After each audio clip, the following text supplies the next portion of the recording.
namely trigeminal neuralgia, which is a condition I hope many of you maybe already know about, but I thought I'd just introduce you to some of this, to this condition.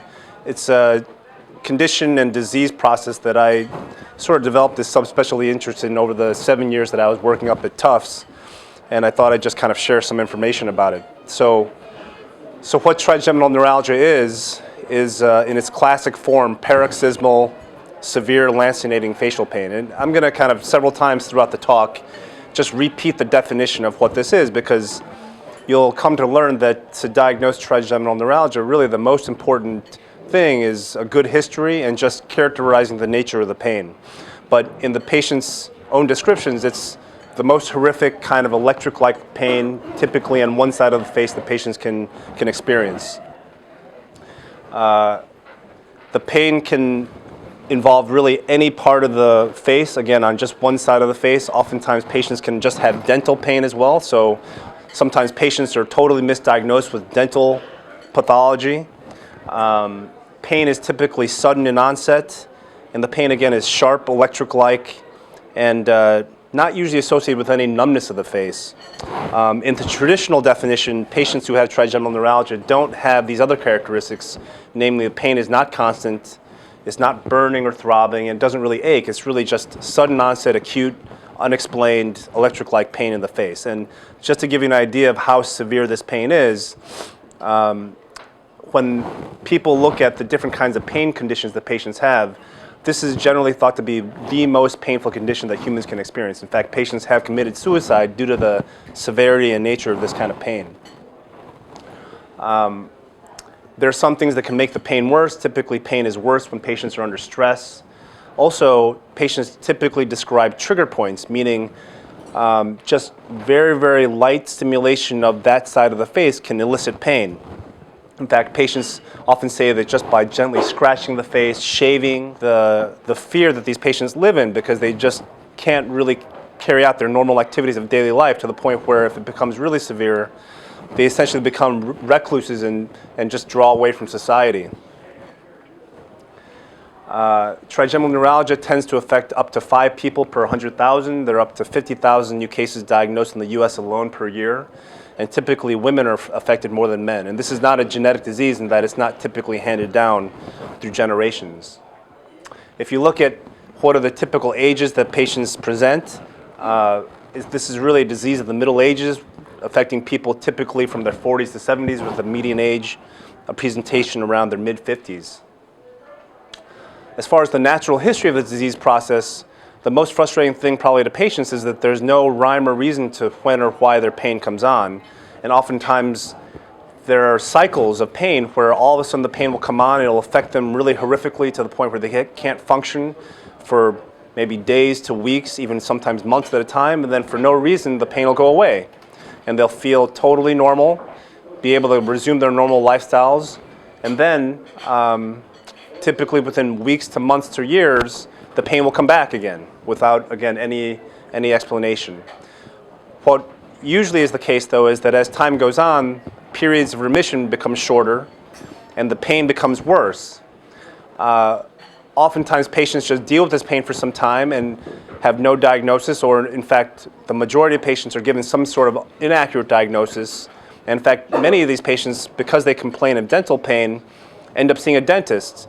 And a majority of patients, before they're given a proper diagnosis, undergo unindicated dental procedures such as teeth extraction, bridge placement, you name it, before finally the dentist gives up and says, oh, well, I don't think you actually have dental pathology, and then they end up finding an internist or a neurologist who then makes the proper diagnosis of trigeminal neuralgia. The good thing is that trigeminal neuralgia typically is very responsive to the treatments that we have, and I'll go over those in just a bit.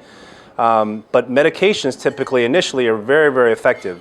And unlike a lot of other pain syndromes, narcotics are not really effective for this specific pain entity. Rather, anti-epileptics tend to be the treatments of choice. Just to give you a little reminder of the anatomy, the trigeminal nerve has 3 distributions: the ophthalmic, or V1, maxillary V2, as well as the mandibular in V3. And pain can really involve any one or multiple distributions of one side of the trigeminal nerve in the face. Pain, again, is typically isolated to one side of the face and usually involves only 1 to 2 branches, not usually the entire side of the face. In fact, if you look at the distribution of pain, most patients complain of pain typically in the V2 and V3 distribution. So in the cheek, upper lip, maybe in the jaw, lower lip, and then also in the mouth and the dentition. Those are the most common distributions for this kind of electric lancinating pain. Again, just to go over again what the typical presentation is: paroxysmal, severe facial or dental pain. Now, there is a differential diagnosis for this kind of pain. There are pain syndromes that can come on from injury to the trigeminal nerve, either incidental, accidental trauma to the trigeminal nerve, or sometimes in patients who have trigeminal neuralgia, one of the treatments is actually to deaden the nerve and to cause deafferentiation of the nerve, and that alone can cause a different kind of pain syndrome. There are also atypical types of trigeminal neuralgia, those that involve more burning or throbbing pain or pain that's a little more constant. One thing to remember is that atypical trigeminal neuralgia, the kind of trigeminal neuralgia that has burning and throbbing, is not the same as atypical facial pain. Atypical facial pain, if you hear that, that's really like a bucket term for patients who have more of a somatoform type of pain that really doesn't seem to have a very good physiologic cause to it. The key to treating patients with trigeminal neuralgia is to make an accurate diagnosis. One, as a treating physician, has to really differentiate trigeminal neuralgia and weed out all the other diagnoses of possible other craniofacial pain disorders when you're making the proper diagnosis. And once you can find the patient that has trigeminal neuralgia and make the accurate diagnosis, you'll find that trigeminal neuralgia really is treatable, and that the modalities that we have to treat trigeminal neuralgia really are specific for trigeminal neuralgia and not really effective for other kinds of facial pain syndromes. Just some of the diagnostic differentials as far as craniofacial pain syndromes, you can see there are a lot. Patients can have headaches, eye problems, ENT problems, temporomandibular disorders. All of these things can sometimes look and present somewhat like trigeminal neuralgia, and this is where a good history really will make the key in making the proper diagnosis in finding someone with trigeminal neuralgia. Again, there are other types of facial pain syndromes specifically that really can mimic trigeminal neuralgia, such as trigeminal injury. Patients with MS, a high percentage of patients with MS will actually also present with facial pain. That's typically due to a demyelinating plaque within the brainstem. That's otherwise known as symptomatic trigeminal neuralgia.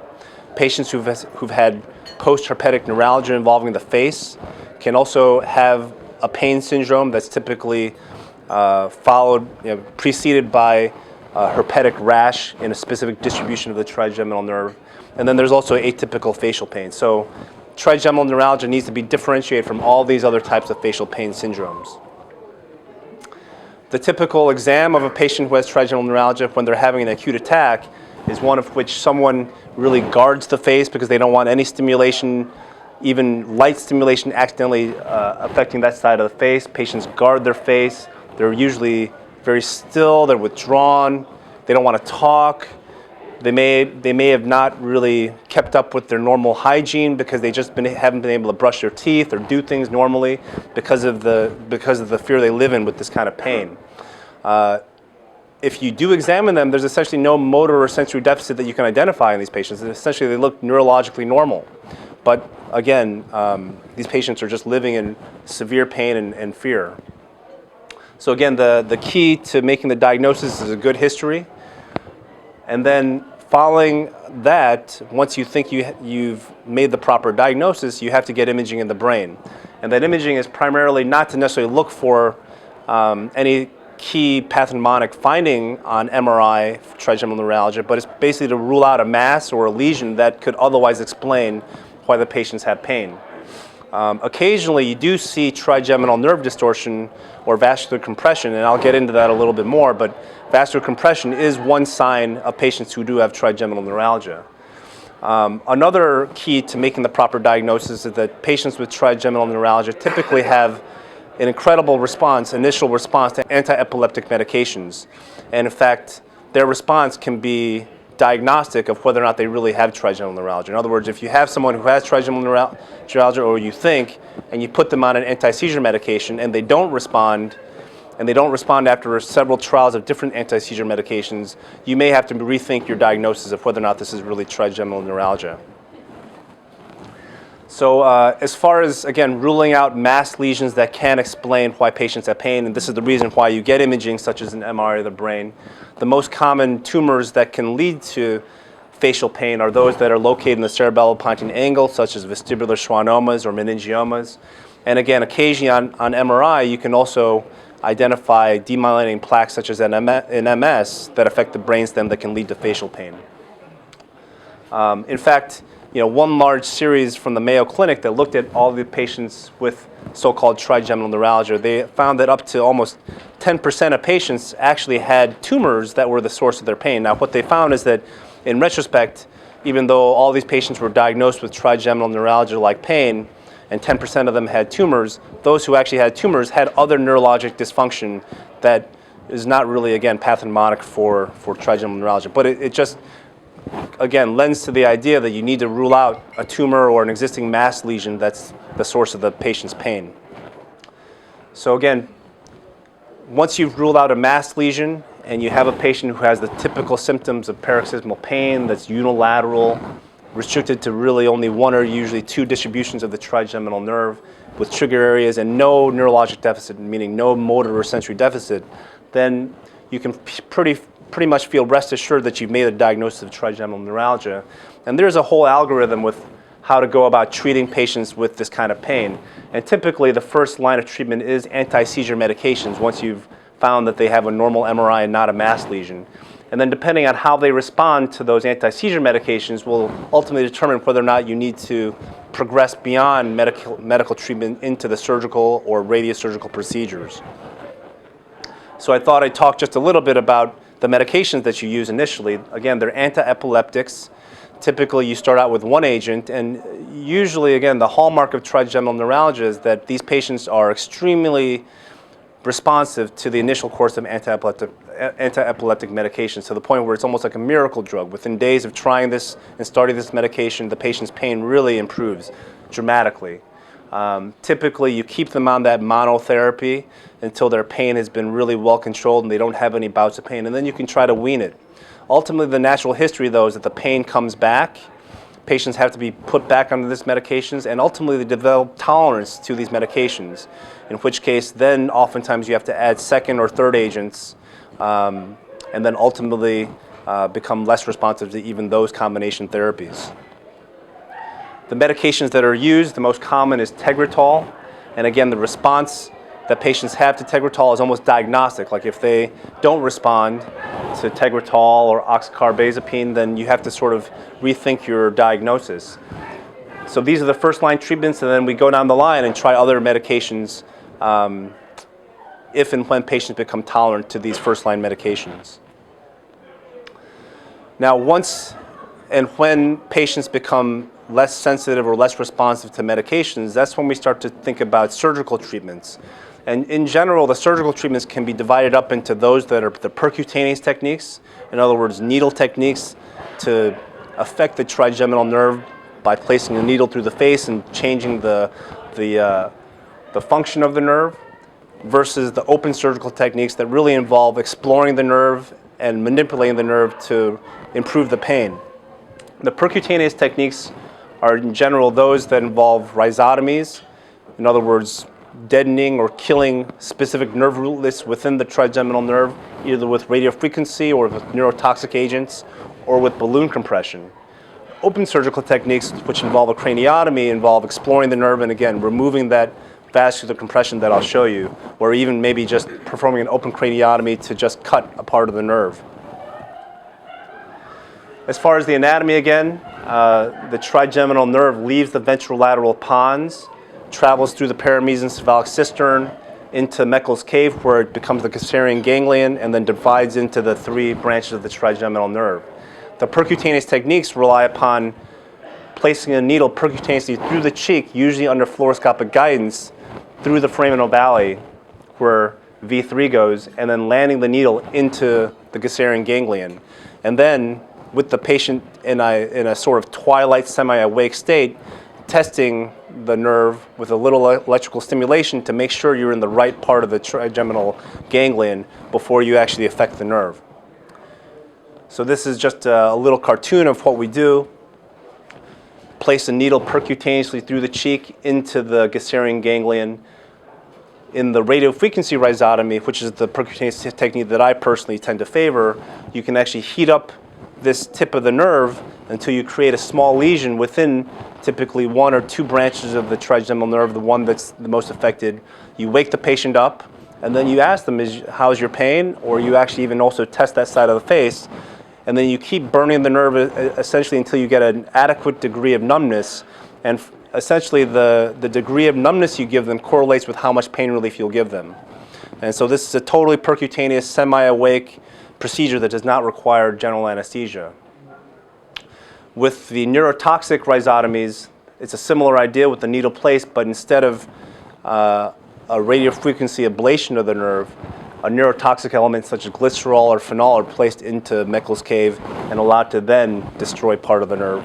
Or in balloon compression, a deflated balloon is placed through the needle into the Gasserian ganglion, inflated, and then compression of the nerve actually deadens part of the nerve and can bring about pain relief. Generally, these results are excellent. These percutaneous techniques are effective for patients who are having an acute attack of trigeminal neuralgia. In fact, again, some patients are suffering from so much pain they do get admitted as inpatients. And this is a totally valid indicated procedure for patients who are having such an acute bout of pain. But again, when you deaden the nerve like this, you're essentially replacing the pain with numbness. Now, most patients who have this degree of pain, they don't complain that the numbness is really bothersome. In fact, most any one of them would replace the pain that they have with the degree of numbness that is incurred. And I'm talking about numbness, not paralysis. So it's nothing like a Bell's palsy or any kind of noticeable deficiency of how the face moves. The results from one of the largest series from the University of Cincinnati, which really mimics my own results, is that in almost all patients following these percutaneous techniques, the patient's pain is relieved. The degree of numbness they have is in proportion to how much pain relief they get. And there are only a small percentage of patients that have some sort of unusual feelings or dysesthesias following that procedure. And essentially there's minimal to no mortality following this kind of outpatient percutaneous procedure. The long-term results are also good, with up to only 20% pain recurrence really at 9 years following these kind of procedures. And this procedure can be repeated if the pain does come back. And so this patient had an excellent result. She woke up totally pain-free. She actually had been admitted for such severe pain, but woke up totally pain-free, and has remained so for years. And so, this microvascular decompression technique is really immediately effective for patients with trigeminal neuralgia. The advantage over the percutaneous technique is that it doesn't involve any destruction of the nerve, so there's no numbness that's incurred. It does, however, require, again, open surgery, requires general anesthesia, inpatient hospitalization. And the results, my own personal results, mimic those of the University of Pittsburgh, where they have a large series that have shown that the vast majority of patients have excellent results with essentially no facial numbness, very, very few patients who have any kind of dysesthesias of the face following microvascular decompression. And the long-term results are also excellent, with more than 70% of patients having long-term excellent pain relief at 10 years following this procedure. However, this is a major surgical procedure that requires craniotomy, general anesthesia, so there is a small but ever-present population of patients who undergo this procedure that are going to have some sort of complication or even have more mortality. 30% recurrence at 10 years. At 10 years, yeah. So if you had to compare the surgical procedures, the advantages of the percutaneous procedures are that almost universally patients have excellent outcomes. The long-term recurrence is relatively low, even at 9 years. There's minimal mortality, and it's a relatively inexpensive procedure that's an ambulatory outpatient procedure. The advantages of the microvascular decompression are that, again, almost all patients have excellent pain relief following this kind of procedure. And on top of that, there's no destruction of the trigeminal nerve, and so there's no numbness that's incurred. The disadvantages of each of these procedures is that, again, with the percutaneous techniques, you're incurring facial numbness, and in fact, if you need to repeat the procedure over and over, that's when you start to potentially cause deafferentiation pain, in other words, anesthesia dolorosa, that can lead to a whole nother pain syndrome. The disadvantages of microvascular decompression are that there is a small but ever-present risk of major morbidity, mortality. It doesn't necessitate general anesthesia, is an inpatient procedure, and is clearly a much more involved procedure than the percutaneous technique. So I thought I'd finish up by talking about sort of one of the later technological developments in treating trigeminal neuralgia, namely gamma knife radiosurgery. Now, some of you may have kind of heard about gamma knife radiosurgery or radiosurgery, but may not know necessarily what it is. Well, what radiosurgery is, in the words of this gentleman pictured here, who's Lars Leksell, considered the father of modern-day radiosurgery. In his words, radiosurgery is the delivery of a single high dose of radiation to a small but critically located intracranial volume through the intact skull. In other words, through a single outpatient treatment, a very high dose of radiation is focused on a very small volume within the head. And we can usually use this kind of radiosurgical one-dose treatment to treat things such as tumors or vascular malformations. But what we've also found is that it's extremely effective also for trigeminal neuralgia, when we can target the trigeminal nerve with this kind of high-dose radiation. The theory behind gamma knife radiosurgery is that we can basically place a patient's head into a radiation vault that basically houses over 200 radioactive cobalt beams that are all centered on a specific point. And if you can imagine all of these hundreds of beams centering on a single point, that essentially right where they converge is a very single point dose of extremely high dose radiation, whereas all the surrounding tissues in the brain receive essentially no radiation, since they're only seeing maybe 1 or 2 beams of radiation at the most. And so if you can basically place a patient's head precisely within the center of this radiation field and make sure that the tumor, or in our case the trigeminal nerve, is sitting right at this sphere, you can really pinpoint where you want that radiation to go. The way gamma knife radiosurgery is done is that we start out the day by placing a patient's head into a frame. What this frame does is allow excellent fixation so that there's no movement of the patient's head during this radiation. As you can imagine, this is very high dose radiation, so we don't want this radiation to spill out even over less than half a millimeter.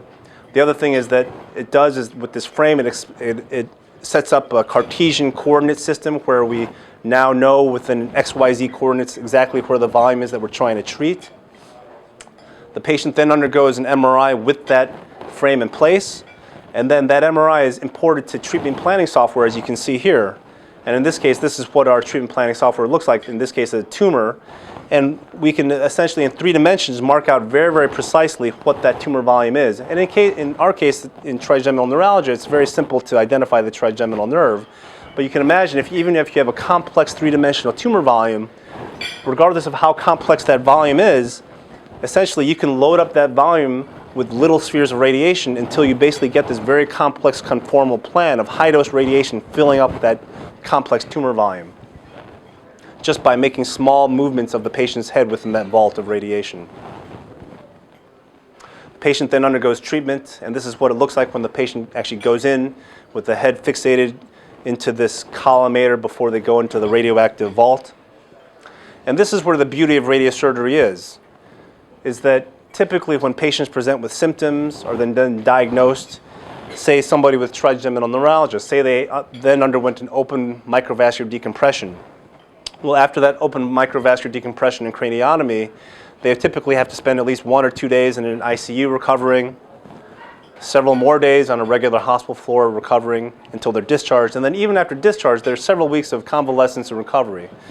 This is totally different than radiosurgery, where after diagnosis, they come in for that single outpatient radiation treatment, go home that same day, and essentially there's no recovery. There's no side effects the patients really experience. There's really only the upside of eventually having pain relief with trigeminal neuralgia. Now, out of the hundreds of patients that I treated with gamma knife radiosurgery for trigeminal neuralgia, we look back at all the patients that we treated who had at least 3 years of follow-up. And this is, over a 7-year period. And what we found is that initially, following the Gamma Knife treatment, 80% of patients had excellent pain relief. And then as we followed these patients out, even at 4 years, up to 2/3 of patients still had excellent pain results. In other words, following the single outpatient Gamma Knife radiation treatment, without surgery, without really any kind of needle destruction of the nerve, patients had excellent pain relief. So this is my last slide. I'll just finish here. Hopefully you've learned a little something about trigeminal neuralgia. If you run across or hear of someone who may have some facial or dental pain, maybe the idea of them possibly having trigeminal neuralgia will come up. I hope you've learned that a good history and differentiating patients with this kind of pain from others is crucial in making the diagnosis. Accurate diagnosis really is key. And then once the diagnosis is secured, we really do have a lot of effective treatment modalities, namely medications, surgery, as well as radiosurgery. So I'll just stop there and see if anybody has any questions.